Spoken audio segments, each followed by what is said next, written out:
Good morning, everybody. Well, I'm out in my little garden this morning and just wanted to kind of share a little happy thing with you all.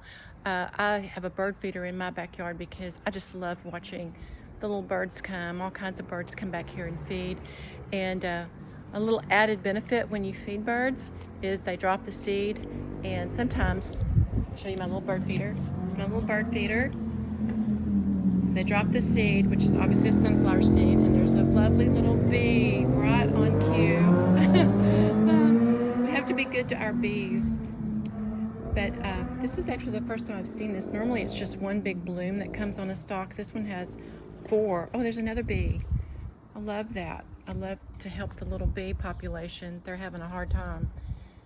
Anyway, this one's one big sunflower. I don't see any other buds on that one right now. But anyway, I didn't do anything for those to grow. Actually, that one's got another one underneath. I didn't do anything for those to grow.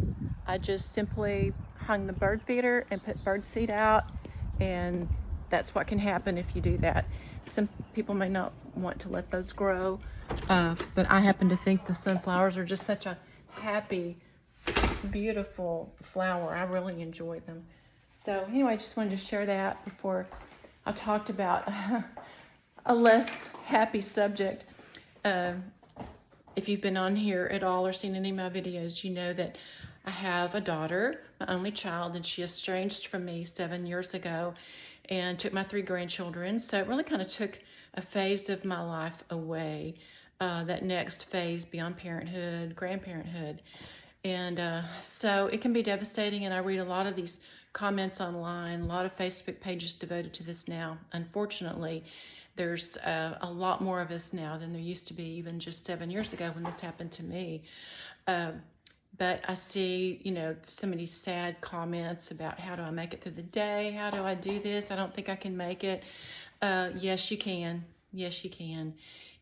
It's grief, and it is very real, but grief thankfully does have stages. And if you just learn how to kind of refocus your life, it can change everything and make it just so much better, so much happier. And I had a couple of friends tell me years ago, they had grandchildren before me, and they said, look, Beth, the grandchildren, I was very unhappy at the time, and they said, look, your grandchildren are going to grow up, even if you're very close to them like you are, they're going to grow up and they're going to go their own ways and do their own things. And so, just keep that in mind, live the life you need to live. And that was really good advice. And I would certainly pass that advice along to anybody. If you're not happy, you need to, you need to find the life you want to live. So, I think of it in terms of it's just something that happens earlier than it does to other people. The children will grow up and go their own way. It just happens a little sooner to us. And yes, we miss grandparents' days, we miss Christmas plays, and we miss Christmas, we miss birthdays, we miss a lot, and that's a fact, and it's really sad and it's hard. But I learned, or this is just something I did a few years ago. I started buying something for my grandchildren on their birthdays or for Christmas. And so, and knowing that it's probably going to be years and ahead before they get these, I bought things like for the girls to furnish a kitchen, dishes, utensils, flatware.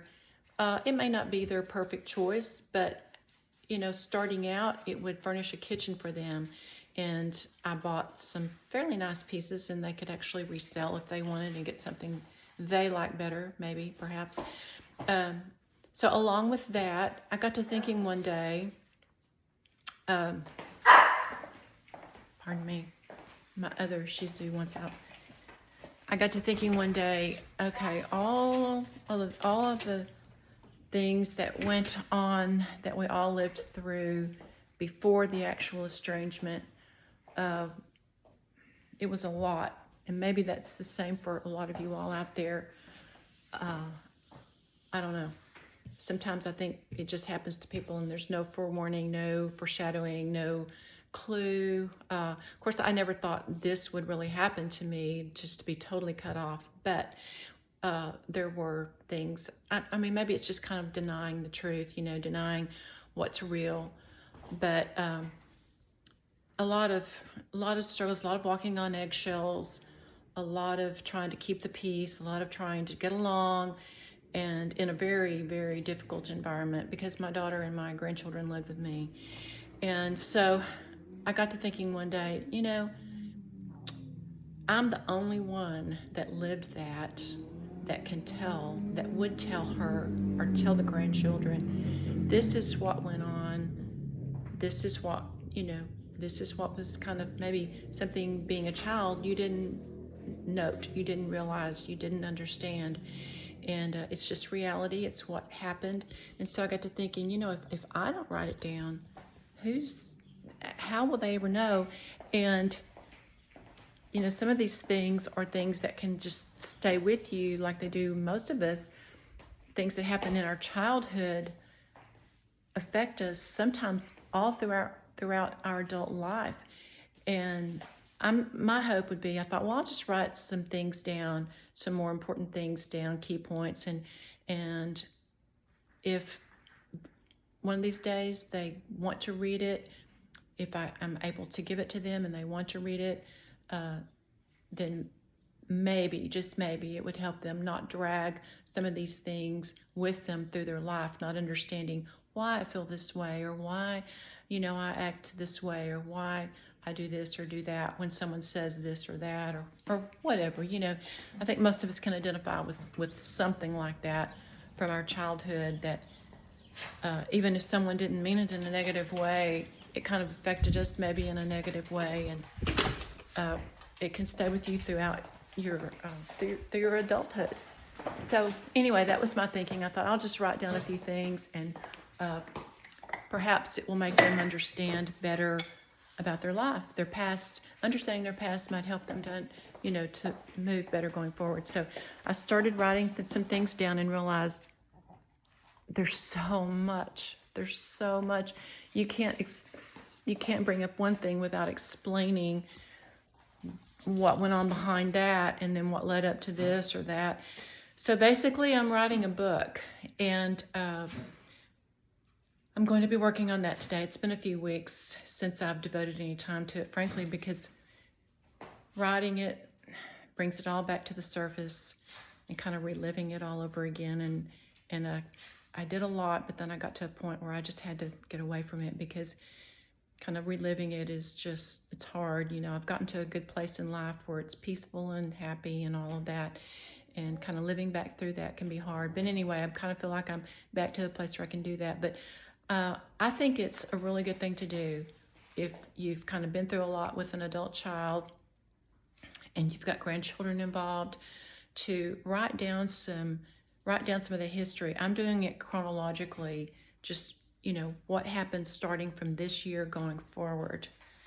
And I hope that, even before they were born, way back before that, some ways into my daughter's childhood, so they understand kind of what was going on then, which probably contributed to, some things she deals with and some reasons she is the way she is, for sure. We're all a product of our childhood. And so anyway, I just got to thinking, if I don't write it down, there's no one else that's going to do that. There's no one else that knows what I know. There's no one else that has experienced what I've experienced. And so anyway, I just hope that encourages somebody out there. Maybe somebody's been through a lot of eggshell moments, days, months, years, like me. And maybe that would help your grandchildren at some point, if they read it, to understand maybe kind of what happened in their life and why things were and are the way they are. Anyway, I hope that makes sense. If you're an estranged parent or grandparent, maybe it does. So anyway, I just try to share my experience in hopes of helping someone else who's going through this. And if you're not an estranged parent or grandparent, it's not for you. You have to have walked through these waters, been through it to understand it and to relate. So if you're not one of those, this video isn't for you. Pass on to the next one. But anyway, I appreciate you watching, if you're still watching at this point. And I hope you'll subscribe. Please subscribe and like, and come back soon and visit. Thank you.